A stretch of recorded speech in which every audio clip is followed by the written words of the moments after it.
మరొకసారి నాకు ఇంత అద్భుతమైన అవకాశం ఇచ్చిన ఉపాధ్యాయులందరికీ పేరు పేరున నా హృదయపూర్వక ధన్యవాదాలు తెలుపుకుంటూ నేను చివరిగా కోరేది ఒకటే, భారతదేశంలో జనరల్గా మొన్నటి వరకు ఢిల్లీ రాష్ట్రంలో ఎడ్యుకేషన్లో ఒక ఏదో మ్యాజిక్ జరుగుతుంది అనేవారు. దానికి ఫుల్ స్టాప్ పెట్టాలని నేను నిర్ణయించుకున్నాను. ప్రభుత్వ విద్య గురించి ఏమైనా మారితే ఆంధ్ర రాష్ట్రం గురించి మాట్లాడాలి. చేసి చూపించే శక్తి మనందరికి ఉంది. మనకి చాలా పాజిటివ్ లీడర్షిప్ ఉంది.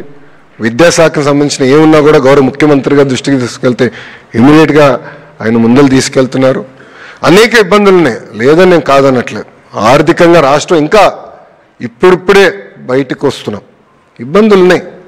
కానీ ఒక విజన్ ఉన్న నాయకత్వం మనకుంది, డైరెక్షన్ ఇచ్చే ముఖ్యమంత్రి గారు మనకు ఉన్నారు. చేసేదానికి నాకు ఆ శక్తి ఉంది, అధికారులందరికీ ఉంది. ఇది కేవలం ఒక లోకేష్ వల్లే అవుతుందో లేదంటే ఉపాధ్యాయుల వల్లే అవుతుందనే కాదు, అందరం కలిసికట్టుగా ఆంధ్ర మోడల్ ఆఫ్ ఎడ్యుకేషన్ కేవలం భారతదేశానికే కాదు ప్రపంచానికి చేసి చూపిద్దామని ఈ సభాముఖం ఉపాధ్యాయులందరినీ నేను కోరుకుంటూ, నాకు ఇంత అద్భుతమైన అవకాశం ఇచ్చిన మీ అందరికీ నా హృదయపూర్వక ధన్యవాదాలు తెలుపుకుంటూ మీ అందరి దగ్గర నుంచి సెలవు తీసుకుంటున్నాను. అందరికీ నమస్కారం.